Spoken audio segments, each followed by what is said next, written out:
نحمده ونصلی علی رسولہ الکریم اما بعد۔ پچھلی دفعہ کا جو ہمارا سیرت کا درس تھا اس میں غزوہ بدر کا ذکر تھا، جس میں کافروں کو کھلی شکست ہوئی، 70 کفار مارے گئے اور قیدی بھی بنائے گئے۔ جب شکست کھا کر کفار مکہ مکرمہ واپس لوٹے تو وہاں کعب بن اشرف نامی ایک یہودی تھا، وہ ان کے پاس گیا اور ان کو وہ اشعار بھی پڑھا کرتا تھا، خوب اشعار مسلمانوں کی مذمت میں اس نے سنائے، اور وہ مسلمانوں سے اس کو بہت سخت بغض تھا، عداوت تھی۔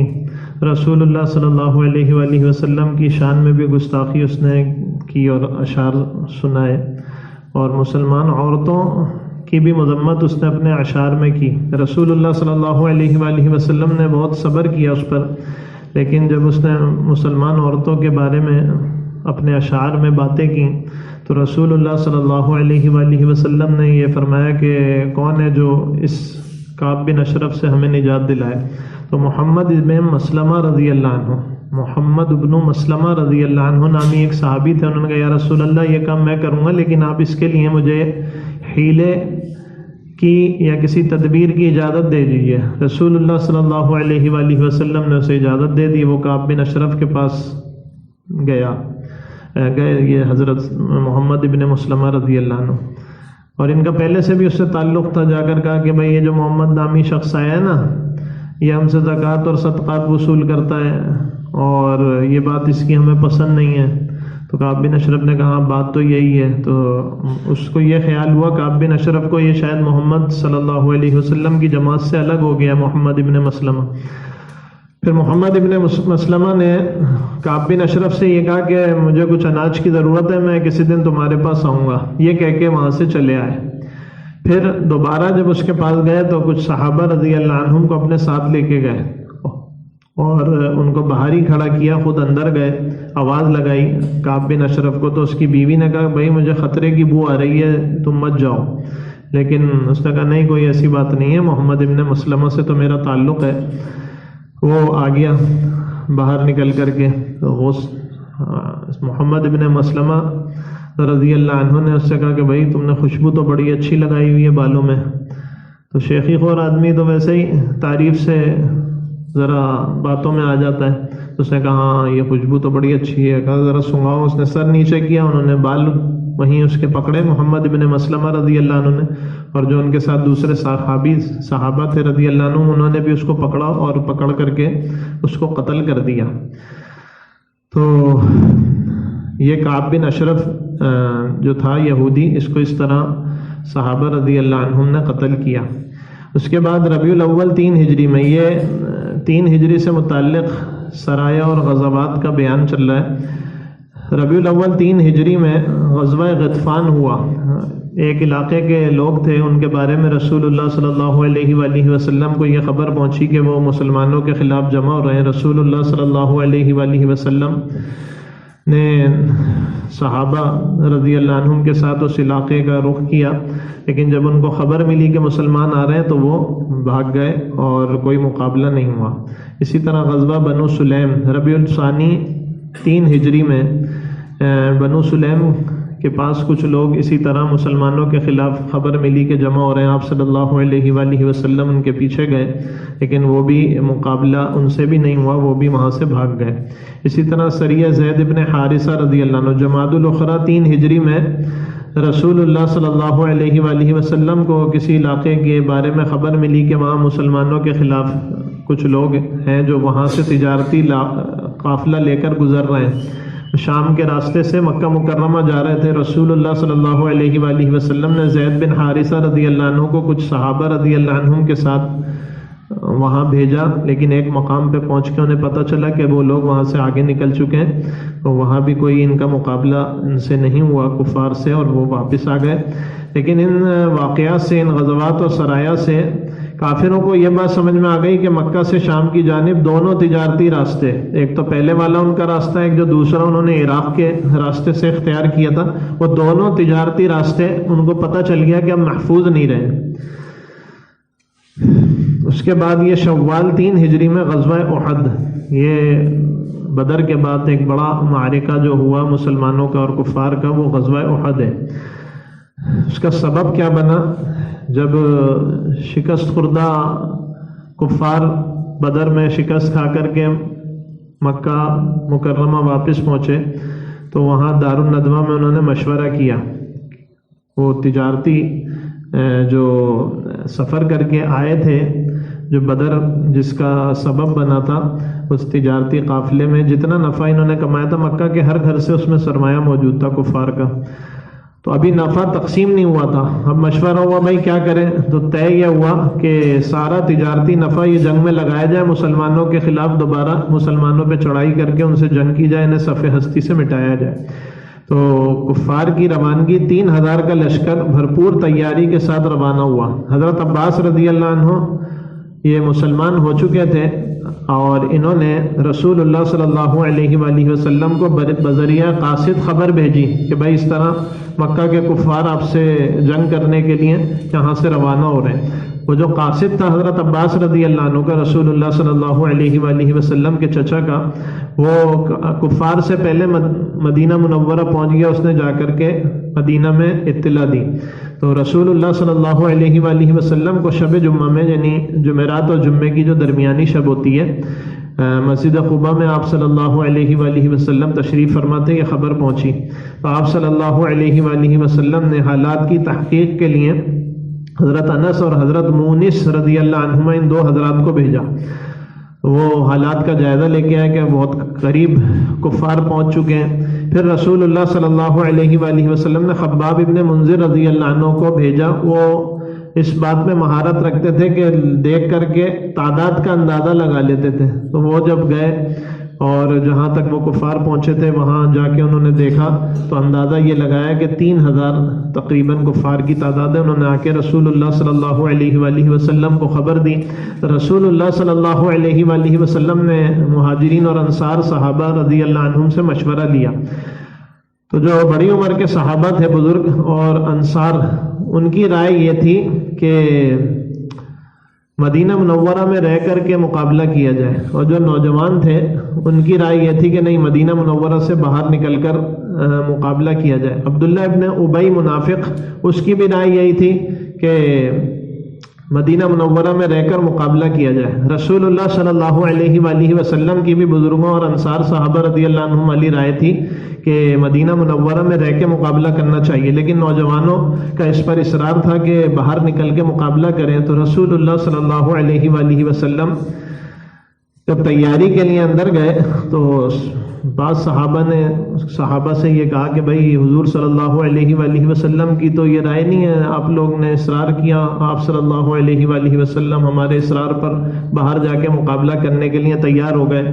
تو جب رسول اللہ صلی اللہ علیہ وآلہ وسلم باہر تشریف لائے تو صحابہ رضی اللہ عنہم نے رسول اللہ صلی اللہ علیہ وآلہ وسلم سے یہ عرض کیا کہ جیسی آپ کی رائے ہو ہم ویسا کریں گے، ہم مدینہ میں رہ کے ہی مقابلہ کریں گے۔ رسول اللہ صلی اللہ علیہ وآلہ وسلم زرہ پہن کر تیاری کے ساتھ نکلے تھے گھر سے، تو آپ صلی اللہ علیہ وآلہ وسلم نے فرمایا ایک نبی علیہ السلام کے لیے یہ مناسب نہیں ہے کہ زرہ پہن لے اور پھر اس کو اتار دے، اب ہم جائیں گے، جب جیسا میں کہوں آپ ویسا کرو۔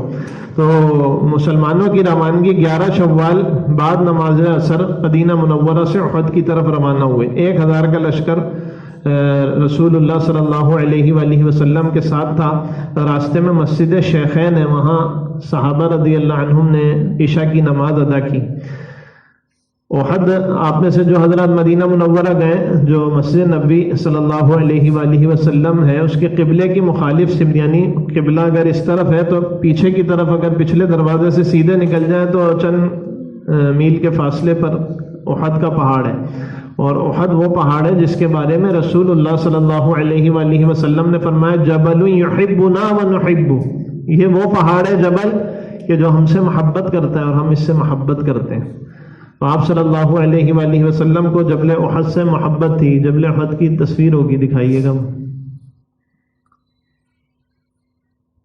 یہ جبل احد ہے، کئی کلومیٹر پہ یہ پھیلا ہوا پہاڑی سلسلہ ہے، اور مدینہ منورہ 2 پہاڑوں کے درمیان ہے۔ دیکھیں اس طرف، ایک طرف یہ جبل احد ہے اور ایک طرف جبل عیر ہے۔ جبل احد یہ جنت کا پہاڑ ہے اور جبل عیر جہنم کا پہاڑ ہے، ان دو کے درمیان مدینہ منورہ ہے۔ تو رسول اللہ صلی اللہ علیہ وآلہ وسلم 11 شوال بعد نماز عصر 1000 کے لشکر کے ساتھ مدینہ منورہ سے احد کی طرف روانہ ہوئے۔ راستے میں مسجد شیخین میں عشاء کی نماز پڑھی۔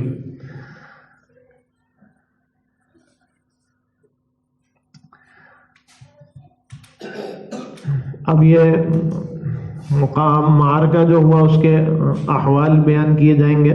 راستے میں یہ ہوا کہ عبداللہ ابن ابی جو تھا اس نے ایک مقام پہ پہنچ کر یہ کہا کہ بھائی جب ہماری رائے نہیں مانی گئی، فتنہ مچانے کے لیے، ورنہ وہ تو مدینہ منورہ سے ہی الگ ہو جاتا، لیکن وہاں جا کر کے ایک مقام پر راستے میں اس نے کہا کہ جب ہماری رائے نہیں مانی گئی کہ وہاں رہ کے مقابلہ کیا جائے تو ہم کیوں ساتھ دیں۔ وہ 300 آدمیوں کو لے کر کے 1000 میں سے وہ منافق عبداللہ ابن امی واپس لوٹ گیا، یہ کہہ کر کے جب ہماری رائے نہیں مانی گئی تو ہم کیوں ساتھ دیں۔ تو یہ کام اس نے فتنہ مچانے کے لیے، مسلمانوں کی قوت توڑنے کے لیے کیا، ورنہ یہ کام تو مدینہ میں رہ کے بھی کر سکتا تھا، پہلے ہی نہ جاتا، لیکن راستے سے واپس لایا لوگوں کو تاکہ مسلمانوں کی جماعت میں، صحابہ رضی اللہ عنہم میں انتشار پیدا ہو۔ تو یوں یہ صحابہ رضی اللہ عنہم مسلمان گویا کہ 700 ان کی تعداد رہ گئی، وہ کفار 3000 تھے۔ اور رسول اللہ صلی اللہ علیہ وآلہ وسلم، مسلمانوں کی مرکزی کمان جو تھی وہ آپ صلی اللہ علیہ وآلہ وسلم کے ہاتھ میں تھی۔ آپ صلی اللہ علیہ وآلہ وسلم کے دائیں طرف حضرت علی رضی اللہ عنہ تھے اور بائیں طرف حضرت زبیر ابن عوام رضی اللہ عنہ تھے۔ آپ صلی اللہ علیہ وآلہ وسلم کے سامنے غیر زرہ پوش ایک دستہ تھا صحابہ کا، جس کی کمان حضرت حمزہ رضی اللہ عنہ کے پاس تھی، اور آپ صلی اللہ علیہ وآلہ وسلم کے پیچھے محمد ابن مسلمہ رضی اللہ عنہ اور ان کے ساتھ کچھ ساتھی تھے۔ اور یہ جو اسلامی لشکر تھا اس میں جو آگے جسے مقدمہ کہتے ہیں سامنے کی طرف، وہ حضرت سعد بن ابی وقاص رضی اللہ عنہ، ابو عبیدہ بن الجراح رضی اللہ عنہ، جن کو رسول اللہ صلی اللہ علیہ وآلہ وسلم نے امین ہذہ الامہ فرمایا کہ اس امت کے امین ابو عبیدہ بن الجراح رضی اللہ عنہ۔ تو یہ دو حضرات اس لشکر کے آگے تھے، اور لشکر کے دائیں طرف عکاشہ ابن محسن رضی اللہ عنہ، اور بائیں طرف یعنی الٹے ہاتھ کی طرف ابو سلمہ بن عبد الاسد رضی اللہ عنہ۔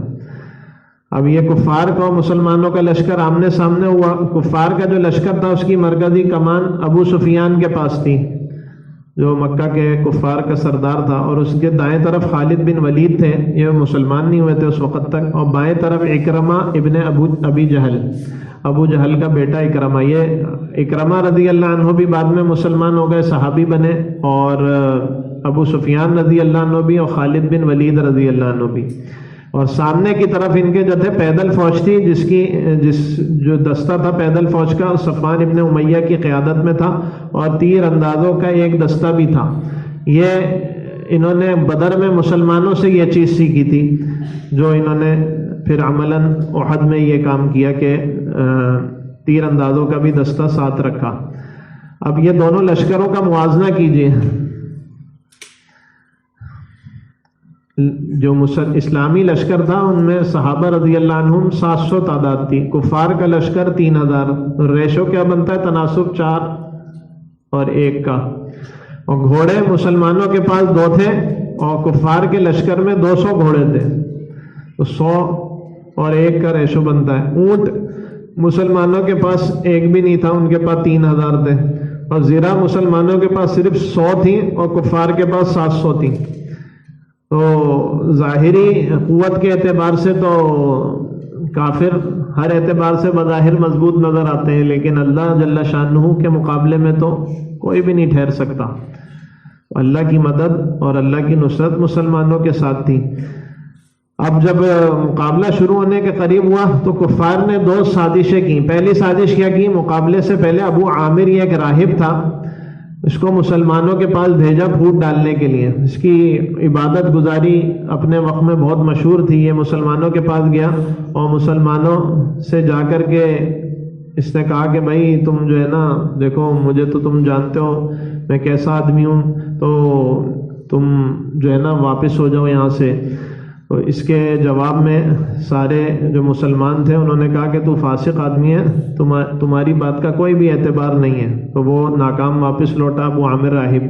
پھر ابو سفیان نے پھوٹ ڈالنے کے لیے انصار کے پاس پیغام بھیجا کہ بھائی ہمارا تم سے تو کوئی مقابلہ نہیں، ہمارا تو ان مہاجرین سے مقابلہ ہے. یہ چاہتا تھا کہ جو انصار تھے وہ واپس ہو جائیں، پھر تو تھوڑے سے مہاجرین بچیں گے، ان کو ہم ویسے ہی صاف کر دیں گے. لیکن مسلمانوں نے ایک ہی جواب دیا کہ ہم سب کا تم سے مقابلہ اور جھگڑا ہے. تو یہ دونوں سازشیں کفار کی گویا ناکام ہو گئیں. اب جنگ کا پہلا مرحلہ شروع ہوا. کفار کی طرف سے جھنڈا بردار قبیلے عبد الدار کے لوگ میدان میں للکارتے ہوئے جو ہے نا وہ کودے آئے. مسلمانوں کی طرف سے حضرت علی، حضرت طلحہ، حضرت حمزہ اور حضرت زبیر رضی اللہ عنہم، یہ 4 حضرات مسلمانوں کی طرف سے مقابلے پر آئے. تو مقابلہ ہوا. کفار کے 22 افراد جو تھے وہ ان کو ہلاک کر دیا انہوں نے، تو ان کے ویسے ہی حوصلے پست ہو گئے. مسلمانوں کا خفیہ جو کوڈ تھا وہ میدان میں، جنگ کے میدان میں امت یا منصور تھا، اور کفار کا یا لل حبل. رسول اللہ صلی اللہ علیہ وآلہ وسلم نے اپنی تلوار اٹھائی اور اٹھا کر کے یہ فرمایا کہ یہ تلوار میں اس کو دوں گا جو اس کا حق ادا کرے گا. تو بہت سے صحابہ آگے بڑھے، رسول اللہ صلی اللہ علیہ وآلہ وسلم نے کسی کو نہ دی.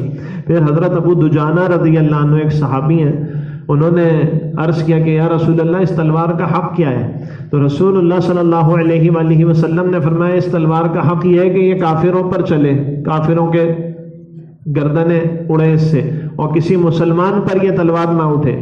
تو حضرت ابو دجانہ رضی اللہ عنہ نے فرمایا یا رسول اللہ یہ آپ مجھے دے دیں. آپ صلی اللہ علیہ وآلہ وسلم نے ابو دجانہ رضی اللہ عنہ کو وہ تلوار دی، اور حضرت ابو دجانہ رضی اللہ عنہ اکڑتے ہوئے میدان سے میں دونوں طرف چل کر کے چکر لگایا.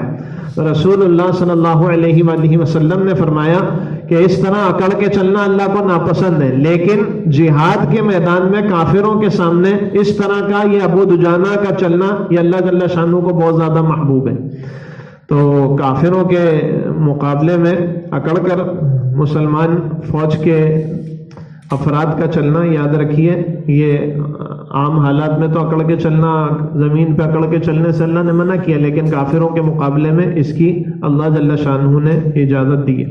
تو بہرحال یہ مقابلہ ہوا. جنگ کے پہلے مرحلے میں مسلمانوں کو کامیابی حاصل ہوئی. اس کے بعد جنگ کا دوسرا مرحلہ شروع ہوا. احد، جو حضرات آپ میں سے گئے، احد کا بڑا پہاڑی سلسلہ، تو سامنے اس طرف ایک چھوٹی سی پہاڑی ہے جس پہ اکثر لوگ چڑھ جاتے ہیں. وہاں وہ کوہ رمات کہلاتا ہے، وہ چھوٹی سی پہاڑی. وہاں رسول اللہ صلی اللہ علیہ وآلہ وسلم نے 50 تیر انداز صحابہ رضی اللہ عنہم کو مقرر کیا تھا، اور یہ فرمایا تھا کہ جب تک میں حکم نہ دوں اس جگہ سے نہیں ہٹنا ہے، کچھ بھی ہو جائے اس جگہ سے نہیں ہٹنا. تو وہ کوہ رمات پر حضرت عبداللہ بن جبیر رضی اللہ عنہ کی امارت میں رسول اللہ صلی اللہ علیہ وآلہ وسلم نے یہ 50 افراد کی ایک جماعت کو مقرر فرمایا. اچھا، جب 22 کفار مارے گئے، مسلمانوں کے پہلے مرحلے میں مسلمانوں کو کامیابی ہوئی، تو کافر جو بدحواس ہو کر بھاگے. اب یہ جو افراد کوہ رمات پر مقرر تھے، انہوں نے یہ سوچا، ان سے یہ اجتہادی غلطی ہوئی کہ بھائی اب تو جنگ ختم ہو گئی، یہ کفار بھاگ رہے ہیں، ہمیں اب بس یہیں تک کے لیے رسول اللہ صلی اللہ علیہ وسلم کا حکم ہوگا اس پہاڑی پر رکنے کا، تو اب تو جنگ ختم ہو گئی، تو جنگ تک کے لیے ہمیں یہاں روکا گیا تھا. وہ نیچے وہاں سے اتر کر آئے، 10 افراد کے علاوہ سب نیچے اتر کر آ گئے. اچھا، وہ جو خالد بن ولید واپس لوٹ رہے تھے تو انہوں نے دیکھ لیا کہ یہ پہاڑی پہ سے تو یہ لوگ اتر گئے اور یہ صرف 10 آدمی ہیں، یہ خالی ہو گئی یہ پہاڑی. انہوں نے پلٹ کر کے وہاں سے خالد بن ولید نے حملہ کیا مسلمانوں پہ. تو جب پیچھے سے آ کے انہوں نے حملہ کیا تو اس میں کئی صحابہ رضی اللہ عنہم شہید ہوئے. حضرت حمزہ رضی اللہ عنہ کو بھی پھر اس موقع پر وحشی نامی ایک شخص تھے، وہ بھی بعد میں مسلمان ہو گئے تھے، رضی اللہ عنہ ہو گئے، لیکن اس وقت وحشی نے حضرت حمزہ رضی اللہ عنہ کے نیزہ مارا جس سے وہ شہید ہو گئے، اور یوں جنگ کا نقشہ بالکل بدل گیا. تو کئی صحابہ رضی اللہ عنہم اس میں شہید ہوئے.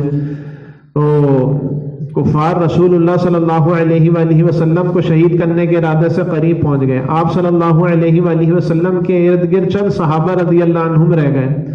اچھا 4 آدمی جو تھے کفار کی طرف سے، وہ رسول اللہ صلی اللہ علیہ وآلہ وسلم کو شہید کرنے کے لیے بہت زیادہ بےتاب تھے، انہیں بہت زیادہ رسول اللہ صلی اللہ علیہ وآلہ وسلم سے عداوت تھی۔ ان میں ایک عبداللہ ابن شہاب نامی شخص تھا، عبداللہ ابن شہاب، اس نے رسول اللہ صلی اللہ علیہ وآلہ وسلم کے چہرہ مبارک پر پتھر مارا، جس سے آپ صلی اللہ علیہ وآلہ وسلم زخمی ہو گئے۔ دوسرا آدمی جو تھا ان میں عبداللہ ابن قمیہ تھا، اس نے رسول اللہ صلی اللہ علیہ وآلہ وسلم پر تلوار سے وار کیا تو آپ صلی اللہ علیہ وآلہ وسلم کا جو خود تھا اس کی کڑی رسول اللہ صلی اللہ علیہ وآلہ وسلم کے چہرے میں گھس گئی۔ آپ صلی اللہ علیہ وآلہ وسلم کے دانت بھی اس سے شہید ہوئے اور آپ صلی اللہ علیہ وآلہ وسلم کے خون بہنے لگا۔ تیسرا آدمی جو تھا وہ عتبہ ابن ابی وقاص تھا، اس نے بھی رسول اللہ صلی اللہ علیہ وآلہ وسلم کو احد کے موقع پر پتھر مارے۔ چوتھا جو تھا کافروں میں سے وہ ابی بن خلف نامی ایک شخص تھا، آپ صلی اللہ علیہ وآلہ وسلم کی طرف آیا، صحابہ نے اسے روکنے کی کوشش کی، رسول اللہ صلی اللہ علیہ وآلہ وسلم نے فرمایا اسے چھوڑ دو، آنے دو۔ وہ جب رسول اللہ صلی اللہ علیہ وآلہ وسلم کے قریب پہنچا تو آپ صلی اللہ علیہ وآلہ وسلم نے نیزے سے اس پر وار کیا، اس کی گردن پہ خراش آئی جس سے وہ زخمی ہو گیا، لیکن وہ رسول اللہ صلی اللہ علیہ وآلہ وسلم کی مار تھی، معمولی سی خراش تھی، وہ ایسے کتابوں میں آتا ہے سیرت کی، ایسے چلاتا تھا جیسے بیل چلاتا ہے۔ لوگوں نے اسے شرم بھی دلائی کفار نے کہ بھائی اتنی سی جو ہے نا زخم سے تم اتنا چلاتے اور اتنی تکلیف کا اظہار کرتے ہو۔ اس نے کہا تمہیں معلوم نہیں ہے یہ کس کی مار ہے، یہ محمد صلی اللہ علیہ وسلم کی مار ہے، اور اگر انہوں نے تو پہلے ہی مجھے کہا تھا کہ میں تجھے قتل کروں گا، اگر وہ یہ کہنے کے بعد مجھ پر تھوک بھی دیتے تو میں اس سے مر جاتا۔ اور پھر اسی زخم سے اس کی موت واقع ہو گئی، وہ ابی بن خلف مر گیا آپ صلی اللہ علیہ وآلہ وسلم کے اس نیزے کے زخم سے۔ اچھا پھر کیا ہوا کہ کفار نے، کافروں میں سے ایک شخص نے حضرت مصعب بن عمیر رضی اللہ عنہ کو نیزہ مار کر شہید کیا یا تلوار کے وار سے شہید کیا۔ اور حضرت مصعب بن عمیر رضی اللہ عنہ رسول اللہ صلی اللہ علیہ وآلہ وسلم کے بہت مشابہ تھے، تو کفار نے یہ افواہ پھیلا دی کہ محمد صلی اللہ علیہ وسلم نعوذ باللہ قتل کر دیے گئے، شہید ہو گئے۔ تو جب یہ خبر پھیلی، مسلمانوں میں بھی پھیلی، تو پھر مسلمانوں کی 3 جماعتیں بن گئیں۔ ایک جماعت تو مایوس ہو کر مدینہ کی جانب واپس چل پڑی، دوسری جماعت رسول اللہ صلی اللہ علیہ وآلہ وسلم کی حفاظت میں مصروف تھی، جن کو پتا تھا کہ آپ صلی اللہ علیہ وآلہ وسلم زندہ ہیں، وہ چند ہی افراد تھے۔ اور تیسری جماعت جو تھی وہ انہوں نے یہ سوچا، بعض صحابہ نے، کہ جب رسول اللہ صلی اللہ علیہ وآلہ وسلم ہی نہیں رہے تو اب ہم زندہ رہ کے کیا کریں گے۔ وہ کفار کے مجمع میں گھس کر انہوں نے خوب جنگ شروع کر دی اور وہ کافروں کے مجمع میں گھس کے لڑنا انہوں نے شروع کر دیا۔ ابتدا میں 9 صحابہ کرام رضی اللہ عنہم آپ صلی اللہ علیہ وآلہ وسلم کے ارد گرد تھے، اور شہید ہوتے ہوتے صرف 2 صحابی رہ گئے، حضرت طلحہ ابن عبید اللہ رضی اللہ عنہ، حضرت سعد ابن ابی وقاص رضی اللہ عنہ۔ حضرت طلحہ رضی اللہ عنہ پورا رسول اللہ صلی اللہ علیہ وآلہ وسلم کو انہوں نے ڈھانک لیا احد میں، اور ان کے اتنے تیر لگے کہ ان کی پیٹھ پوری چھلنی ہو گئی، ان کی انگلیاں کٹ گئیں زخموں سے، اور ان کے ہاتھ بھی شل ہو گئے۔ اور پھر رسول اللہ صلی اللہ علیہ وآلہ وسلم جب زخم لگنے سے آپ صلی اللہ علیہ وآلہ وسلم کو بہت زیادہ کمزوری ہوئی، تو یہ رسول اللہ صلی اللہ علیہ وآلہ وسلم کو اٹھا کر اوپر ایک جگہ، ایک غار نما جگہ ہے، وہاں لے گئے۔ اور جو لوگ آپ میں سے اس جگہ پہ گئے ہوں کہ جہاں انہوں نے رسول اللہ صلی اللہ علیہ وآلہ وسلم کو لے جا کر کے بٹھایا تھا، وہ ایک پہاڑی میں چھوٹا سا غار نما جگہ ہے، وہاں سے آج بھی مشک کی سی خوشبو آتی ہے، لیکن ہم نے اپنے اساتذہ کرام سے، علماء کرام سے یہ سنا ہے منافقوں کو نہیں آتی وہاں خوشبو، جو ایمان والے وہ جاتے ہیں تو وہاں مشک کی سی خوشبو آج بھی آتی ہے، حالانکہ وہاں بکریاں گھومتی رہتی ہیں، مینگنیاں بھی ہوتی ہیں ان کی، لیکن اس جگہ پہ ایک عجیب خوشبو ہے کہ وہاں رسول اللہ صلی اللہ علیہ وآلہ وسلم نے قیام کیا۔ تو حضرت ابو بکر صدیق رضی اللہ عنہ فرماتے ہیں کہ احد کی فتح کا سہرا حضرت طلحہ ابن عبید اللہ رضی اللہ عنہ کے سر ہے۔ رسول اللہ صلی اللہ علیہ وآلہ وسلم نے اس موقع پر یہ فرمایا، اگر کوئی شخص زمین پر چلتا پھرتا جنتی دیکھنا چاہتا ہے تو طلحہ ابن عبید اللہ کو دیکھ لے رضی اللہ عنہ۔ یہ طلحہ ابن عبید اللہ رضی اللہ عنہ. سعد بن ابی وقاص رضی اللہ عنہ دوسرے یہ رہ گئے تھے آپ صلی اللہ علیہ وآلہ وسلم کے ساتھ. یہ تیر اندازی میں بہت ماہر تھے, یہ تیر چلاتے تھے. رسول اللہ صلی اللہ علیہ وآلہ وسلم کی ان دو حضرات نے حفاظت کی. اب زور کے مارکے میں یہ آگے چل رہے ہیں نا, ہاں, صحابہ کرام رضی اللہ عنہم رسول اللہ صلی اللہ علیہ وآلہ وسلم کے ارد گرد زور کا مارکا چل رہا تھا. حضرت کعب بن مالک رضی اللہ عنہ کی نظر رسول اللہ صلی اللہ علیہ وآلہ وسلم پر پڑ گئی. انہوں نے زوردار آواز لگا کے کہا, مسلمانوں, رسول اللہ صلی اللہ علیہ وآلہ وسلم یہاں ہیں. اب مسلمان جب یہ خبر سنی تو ان کے حوصلے بلند ہوئے اور پروانہ وار وہ رسول اللہ صلی اللہ علیہ وآلہ وسلم کے گرد جمع ہونا شروع ہو گئے اور آپ صلی اللہ علیہ وآلہ وسلم کے وہ گھیرے میں لے لیا. آپ صلی اللہ علیہ وآلہ وسلم ان سب کو ایک پہاڑ کے دامن میں وہاں احد کے مقام پہ وہاں لے گئے. تو اب اس وقت پھر یہ ہوا کہ ابو سفیان کا یہ خیال تھا کہ رسول اللہ صلی اللہ علیہ وآلہ وسلم, ابو بکر اور عمر, یہ تینوں حضرات مارے گئے. اس نے ایک اونچی جگہ کھڑے ہو کے آواز لگائی کہ تم میں محمد ہیں. تو آپ صلی اللہ علیہ وآلہ وسلم نے صحابہ سے فرمایا تم خاموش رہو. پھر اس نے کہا تم میں قحافہ کے بیٹے یعنی ابو بکر ہیں, تم میں عمر بن خطاب ہیں. حضور صلی اللہ علیہ وآلہ وسلم نے فرمایا کہ خاموش رہو. تو اس پر اس نے ابو سفیان نے جب کوئی جواب نہیں ملا تو سمجھا واقعی یہ سب دنیا سے جا چکے ہیں. تو اس نے کسی بت کا نام لے کے کہ جیے حبل نعرہ لگایا. تو اس پر حضرت عمر رضی اللہ عنہ سے رہا نہیں گیا.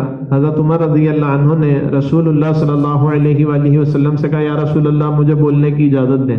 تو آپ صلی اللہ علیہ وآلہ وسلم نے فرمایا کہ اب تم یہ کہو کہ اللہ اکبر و اجل, کہ اللہ بڑا ہے اور اللہ ہی زبردست قدرت, طاقت اور عظمت والا ہے.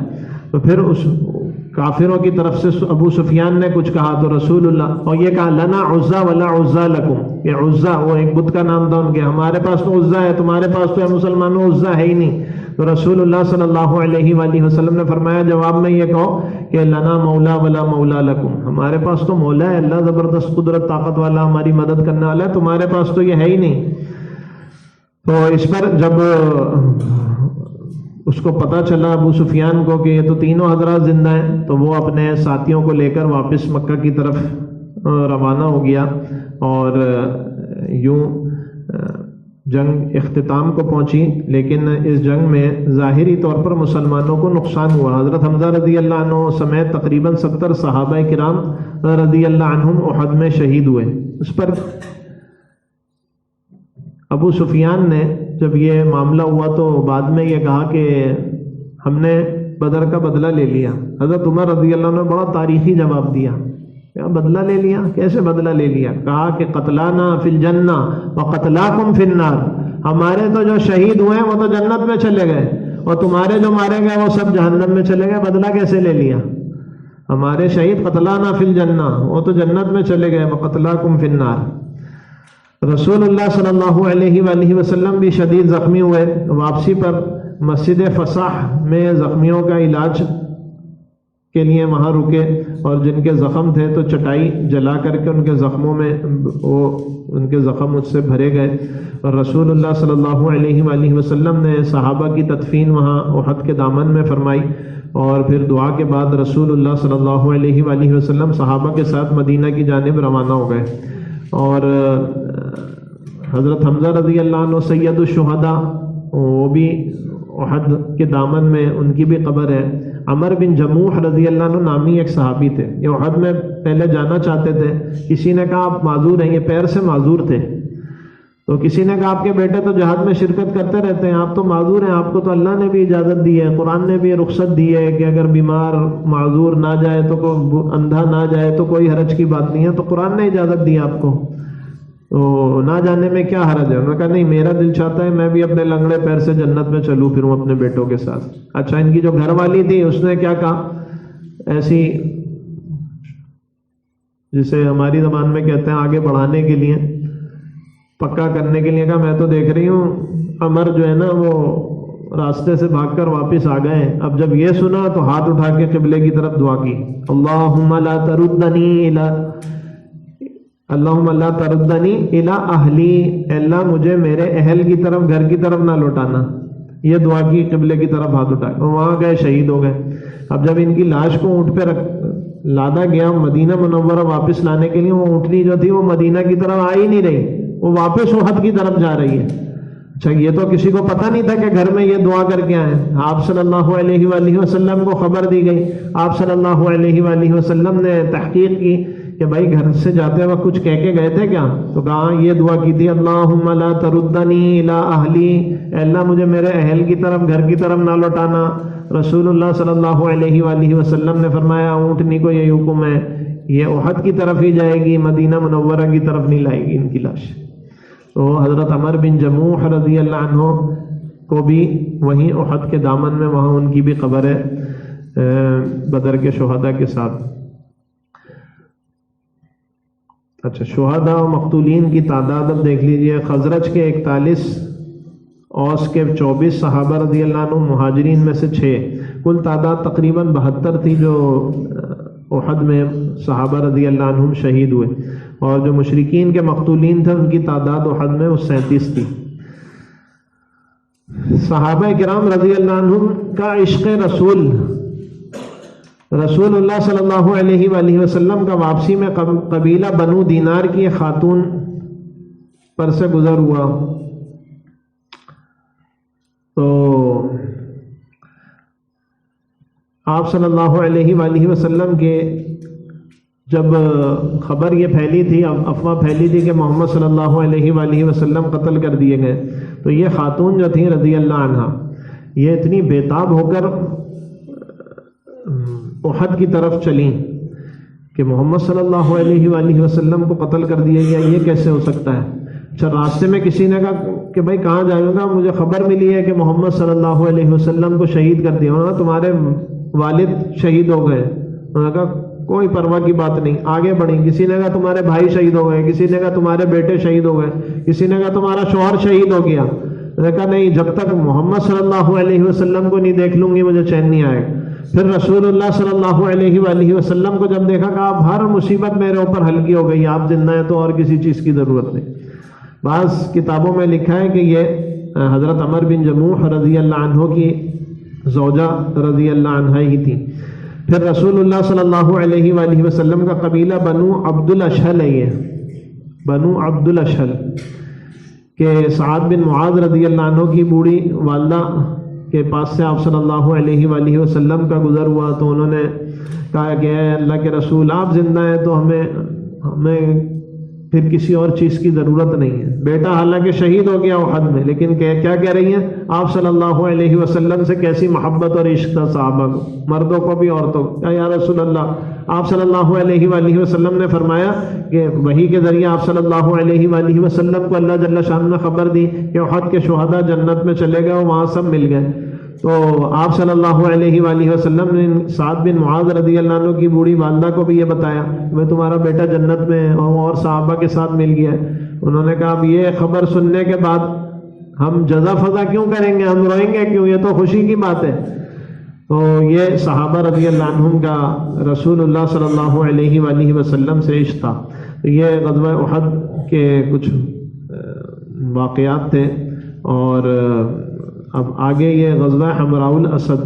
رسول اللہ صلی اللہ علیہ وآلہ وسلم کو خبر ملی کہ کفار پھر حملہ کرنے کے لیے راستے سے واپس لوٹ کے آ رہے ہیں. تو آپ صلی اللہ علیہ وآلہ وسلم نے اعلان کیا کہ ہم تعاقب میں جائیں گے, اور صرف وہی لوگ, حالانکہ صحابہ بھی تھکے ہوئے, زخموں سے چور, ابھی تو تھکاوٹ بھی نہیں اتری تھی, پہنچے ہی تھے, لیکن فوراً آپ صلی اللہ علیہ وآلہ وسلم نے اعلان کیا کہ ہم تعاقب میں جائیں گے, اور وہی لوگ جائیں گے جو احد سے لوٹ کر کے آئے.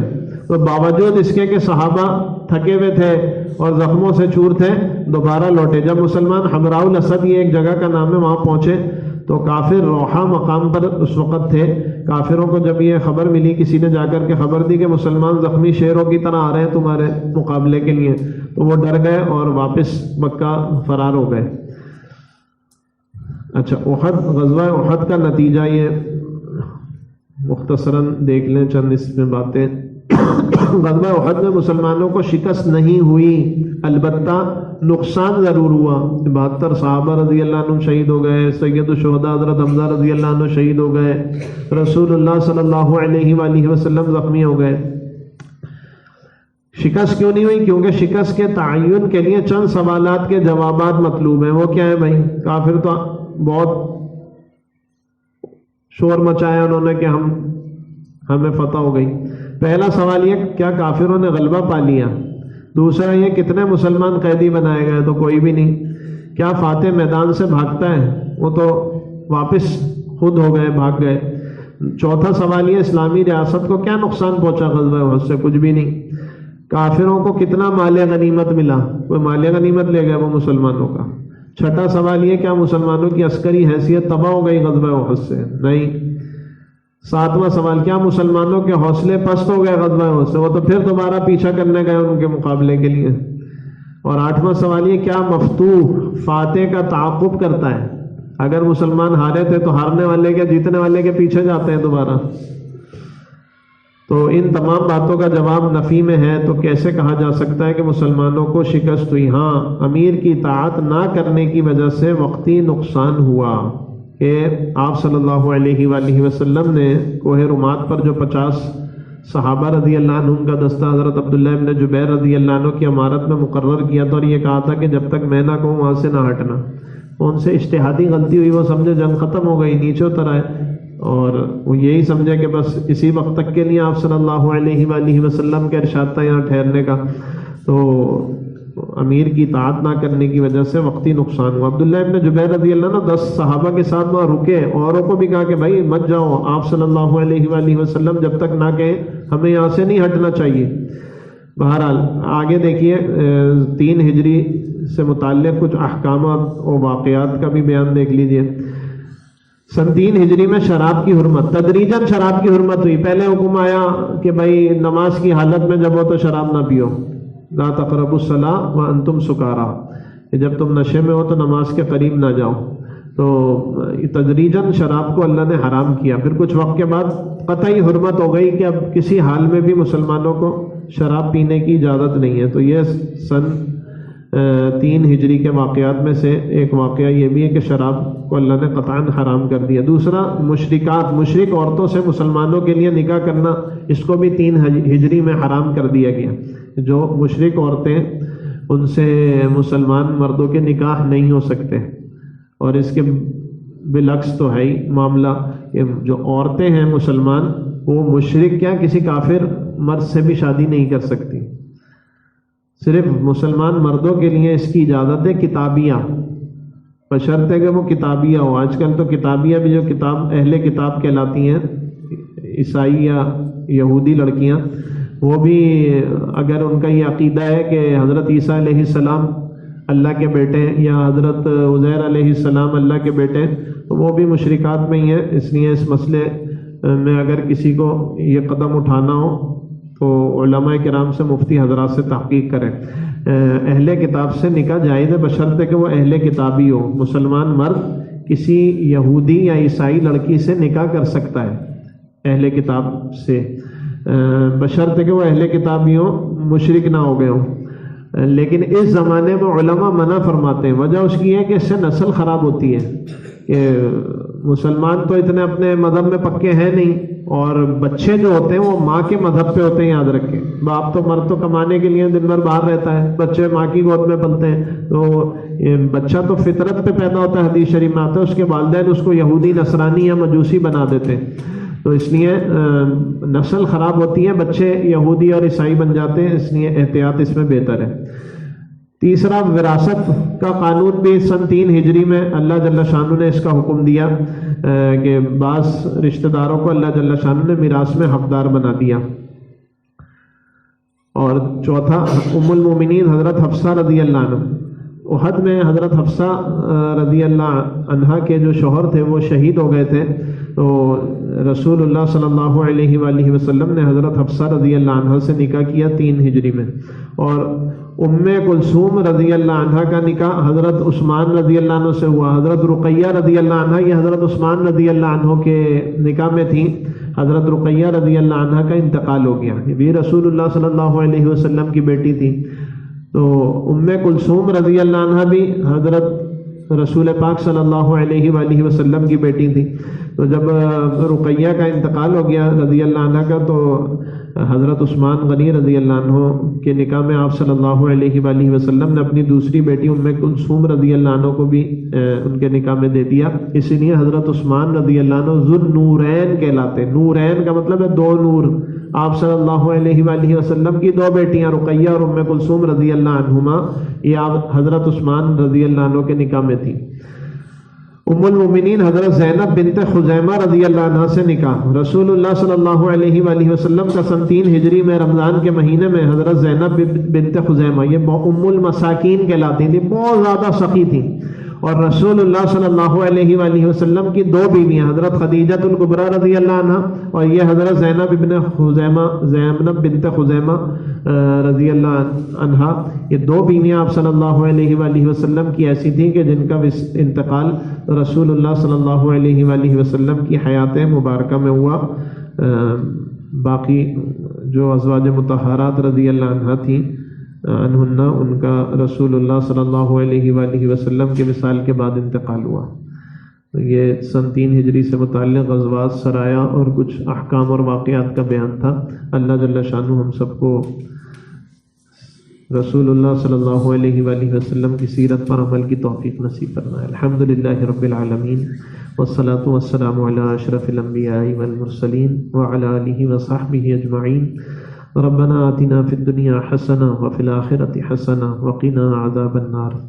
ربنا ظلمنا انفسنا وان لم تغفر لنا وترحمنا لنکونن من الخاسرین۔ رب اغفر وارحم وانت خیر الراحمین۔ اللہم انی اسألک حبک وحب رسولک صلی اللہ علیہ وسلم۔ اے اللہ اپنی رحمت سے ہمارے اور ساری امت کے گناہوں کو معاف فرما، ہماری، ہمارے والدین کی، اساتذہ کرام کی، مشائخ کی، اعزاء اقربا کی، پڑوسیوں کی، دوست احباب کی اور ساری امت کی بے حساب مغفرت فرما۔ اے اللہ اپنے حبیب صلی اللہ علیہ وآلہ وسلم کی سچی محبت ہمارے دلوں میں پیدا فرما۔ اے اللہ ایسی محبت پیدا فرما جس سے سنت پہ چلنا ہمارے لیے آسان ہو جائے، اور اے اللہ رسم و رواج سے اللہ ہماری جان چھڑا۔ یا اللہ سنت کا ہمیں پابند بنا۔ یا اللہ ہمارے بچوں کو بھی نیک بنا، قرآن کا عالم بنا۔ یا اللہ قرآن کا حافظ بنا، دین کا عالم بنا، اور اللہ دین کی محنت کرنے والا بنا۔ یا اللہ ہمارے گھر والوں کو بھی یا اللہ نیک بنا۔